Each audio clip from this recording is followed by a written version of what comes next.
Oh, hello. I didn't see you there. My name is Patrick Wilson, and some of you may or may not know I'm an expert in the ecological perspective. Today I'm going to use that knowledge to look at the case of Melvin Jouet. Melvin's story is an inspirational one, as it's about his overcoming of gang influence. Melvin grew up in Chicago during the 70s and 80s when gang violence was in full swing.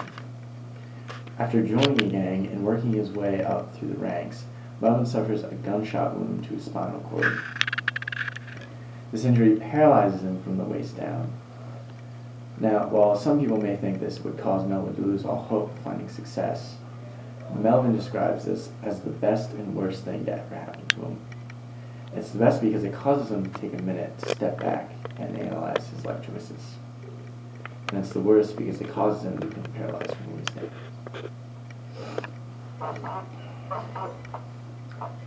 Now, after this injury, Melvin leaves the gang scene in order to better his life. He goes on to find wheelchair basketball a suitable way to fill in the gaps that leaving a gang has caused. Gangs are appealing to youth in his area because they offer a sense of belonging and protection. Melvin ends up working his way through the wheelchair basketball teams up into the USA Paralympic wheelchair basketball team. It's from here that he goes on to win 2 bronze medals throughout his career there. Now, for the sake of time in this video, I'm going to focus on a snapshot of Melvin's life that comes between his preteen and teenage years, as I feel this is where he earned most of his development and found his biggest influential factors.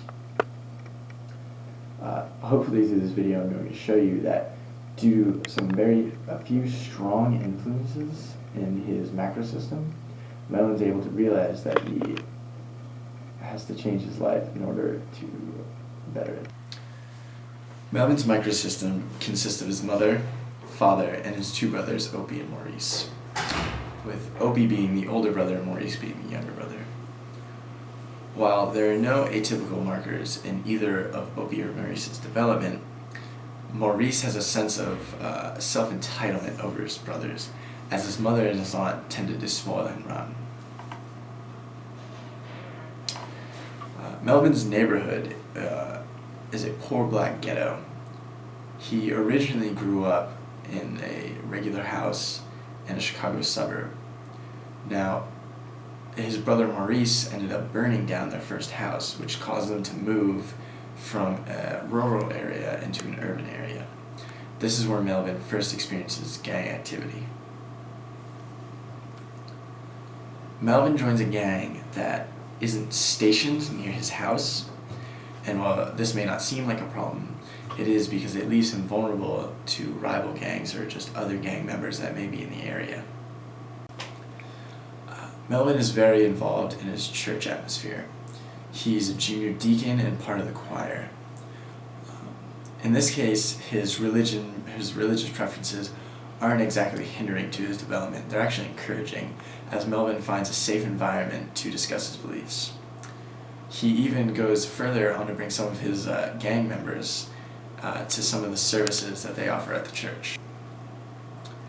Most of Melvin's mesosystem is composed of the interactions between his fellow gang members and his parents. Well, his parents only have a small influence by constantly reminding him to clean his room, to behave, to get good grades. His interaction with his gang members are more influential in the fact that they cause him to do stuff that he wouldn't normally do. It's never any law-breaking activity, it's just stuff that would get him in trouble with the local populace around him.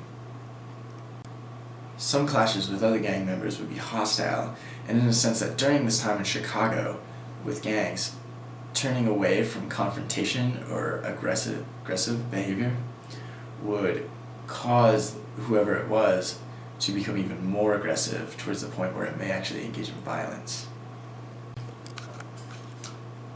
The primary influence in Melvin's exosystem is the media's constant portrayal of gangs.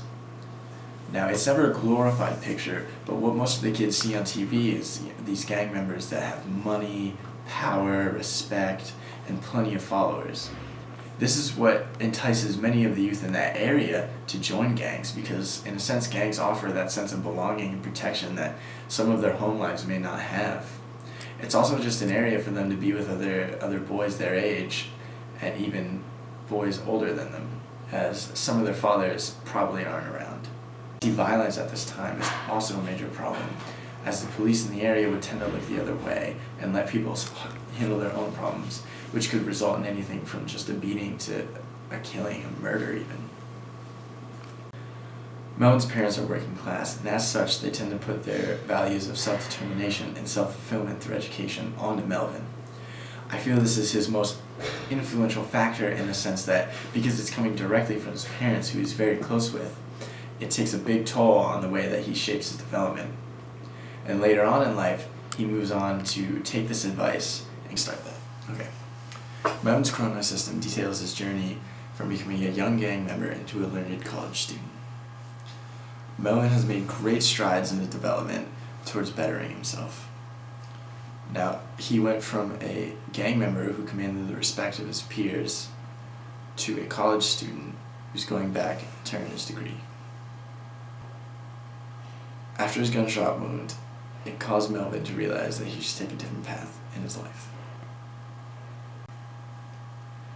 As I said earlier, this is only a snapshot before Melvin's gunshot wound. I chose this time because, as I said before, I felt that this is when he experienced the most change and the most fundamental influential factors in his systems. I also feel that by looking through the ecological perspective, I can tell that his macro system was the most influential part of the ecological perspective for him, as it's where the very few strong influences came from, being his religion, his parents, and the cultures of the time. I hope I was able to prove to you that Melvin had turned his life around to work towards the better. Thank you for watching.